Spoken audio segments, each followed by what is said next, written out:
Hello passengers, என் friend வந்து கொஞ்சம் long trip போகலாம், லாங் டிரைவ் போகலாம் அப்படின்னு ரொம்ப நாளாக கேட்டுட்டு இருந்தான். அவன் வேற வண்டி சர்வீஸ் விட போறானா. ஸோ வந்து இப்போ ஏதாவது ஒரு சின்ன லாங் ட்ரிப் வேணும்னு சொல்லி கேட்டேன் என்கிட்ட ஆஃபீஸ்ல. நானும் சரி வாடா நான் எங்க கூட்டுன்னு எங்க கூட்டு வந்திருக்கேனா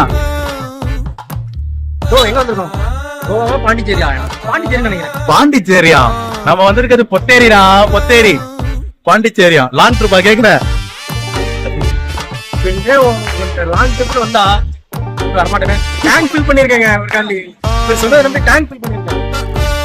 பாவம் பையன் ஏமாந்துடா நம்பி பிராங்க் பண்ணியாச்சு அவனை சக்சஸ்ஃபுல்லா. ஸோ இப்போ அவனை வீட்டுக்கு அமிச்சிட்டு நான் எங்க வீட்டுக்கு போறேன். எங்க ஏரியா பக்கத்துல இருக்க ஏரியா கூட்டு ஆஃபீஸ்ல இருந்து ஒரு 30 to 35 கிலோமீட்டர்ஸ் இருக்கும். பாவம் பையன் ஒன்றும் இல்லை, என் வீட்டு பக்கத்துல இருக்க ஏரியா டீ கடைக்கு தான் வந்திருக்கோம்.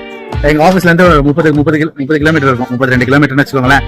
32 கிலோமீட்டர் இருக்கும். ஸோ கூட வந்து ஏமாத்தி உட்கார வச்சிருக்கேன். இதுவே அவனுக்கு லாங் ட்ரிப் தான். ஸோ எப்படி இருந்துச்சு உங்க பயணம்? ரொம்ப சிறப்பா இருக்கு. டிராஃபிக்லாம் எப்படி நல்லா இருந்துச்சா? வசதியா இருந்துச்சா? சிக்னல்ஸ் அதிகமா இருக்கு. அது கொஞ்சம் வெக்கப்படுறாரு பேசுறதுக்கு. இதெல்லாம் போனாலும் ப்ரோ இதுதான் கண்டிப்பா போடுவேன். போனா. ஸோ இனிமே லாங் ட்ரிப் என்கிட்ட கேட்க மாட்டான்னு நான் நினைக்கிறேன். லாங் ட்ரிப்னா எப்போ வேணாலும் என் ஏரியாவுக்கு வெல்கம் தான் மச்சான்.